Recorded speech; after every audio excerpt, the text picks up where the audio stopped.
Good morning, afternoon or evening from whenever or wherever you are watching this video from. I am Jack Adamus back with my Premier League football predictions.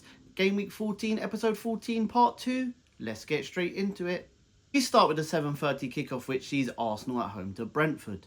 Arsenal come into this game after drawing with 10 men Chelsea last weekend, and with Man City winning yesterday, their gap at the top of the table has now been narrowed down to 2 points, so the pressure is on Arsenal going into this one. Will they flourish or will they crumble? Only time will tell. Brentford are having a solid season and they come into this game off the back of 3 wins and 2 draws in their last 5 matches. They do find themselves in the bottom half of the table, but if they do get a victory here and results go their way, they could end this game week in 5th position. But with Brentford failing to win 10 of their last 11 midweek Premier League fixtures, I do think that Arsenal will flourish here, and I think Arsenal will get the 3 points in a 3-0 victory. Next up, in my opinion, we have game of the game week here, as we have 5th vs 4th in the Premier League as Brighton host Aston Villa. Brighton moved up to 5th in the table by beating Nottingham Forest on the weekend, which didn't come as a surprise to me. What was a surprise to me is that they was underdogs going into that game. They are unbeaten in the month of November with 3 wins and a draw to their name. They've kept 3 clean sheets in those 4 matches as well. Villa are the informed team at the moment, winning 11 of their last 13 matches in all competitions, which includes them winning their last 5 in a row. They're doing it whilst not playing their best as well, which is only a positive sign for Villa. Brighton have won only 1 of the last 9 Premier League head-to-heads between these two sides, but with both teams coming into this on good form, I think the honours will be shared here in a 2-2 draw. Next we travel to Turf Moor, where we have Burnley at home to Crystal Palace.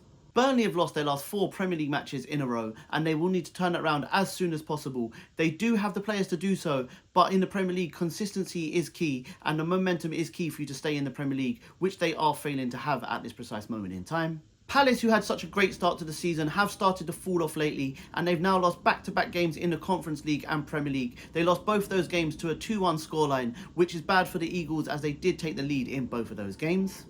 Palace have won 3 of their last 5 visits to Turf Moor by at least a 2-goal margin, but I can't see them winning here. I can see the honours being shared in this one too, as I can see both teams cancelling each other out in a 1-1 draw. And for the last 7:30 kickoff, we travel to Molineux, where we have Wolves at home to Nottingham Forest. Wolves currently sit bottom of the table with 2 points in their first 13 matches, and they are yet to put a win on the board. However, one positive for them though, they did show signs against Villa that they can hold their own, and if it wasn't for that Kamara Weldy, they could have left that game with a draw.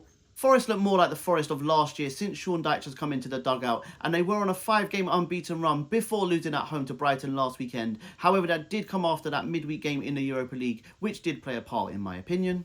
With 4 of the last 6 head-to-heads between these two sides ending in a 1-1 draw, fingers are pointing for a draw in this one too, but I do believe this will be the week where Wolves get their first win of the season. I can see them getting it in a 2-1 victory.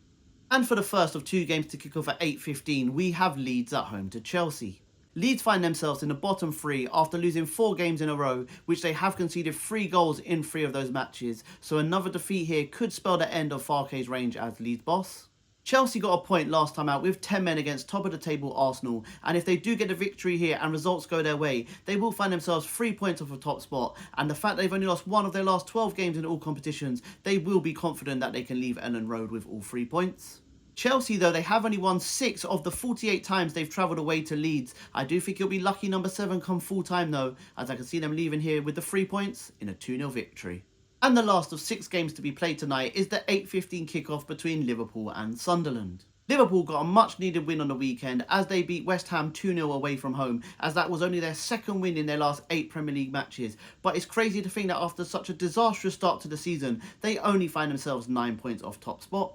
Sunderland come into this one and they're a point above Liverpool in the table, and that just goes to show you how good they've been this season, and they showed grit and determination again last weekend as they came from 2-0 down to win 3-2 at home to Bournemouth. But with Liverpool being unbeaten in their last 10 Premier League head-to-heads against Sunderland, with 6 wins and 4 draws to their name, I think that will continue here as Liverpool win back-to-back games in a 2-0 victory. And to round out game week 14, we travel to Old Trafford tomorrow at 8 o'clock as we have Manchester United at home to West Ham. United bounced back from that defeat at home to Everton by beating Crystal Palace on Sunday. Inconsistency has been Manchester United's worst enemy this season, but they are only 3 points behind the Champions League spots, and with them being unbeaten in their last 17 midweek Premier League matches, they will hope that will continue in this one. West Ham looked like they had turned their form around, winning 2 and drawing 1 before they lost to Liverpool last weekend. A problem for West Ham though is they have only won 1 game on the road this season, and that was when Nuno was in the opposite dugout. But with United losing more games against West Ham in their last 5 head-to-heads than the previous 28, this one will be tighter than people will expect. I think it will be a high-scoring game here to round up game week 14, and it will be an interesting, entertaining one as Manchester United get the 3 points here in a 3-2 victory. Thank you very much if you are still here at the end of my video. I really do appreciate the love and support I've been getting from you guys. Please do continue to like, share, follow, but most importantly subscribe to the YouTube channel as I'm nearly at 1,000 subscribers, which is the goal before the end of the year. Have a good weekend guys, and remember, if you don't shoot, you can't score. Bye guys, enjoy the rest of your week.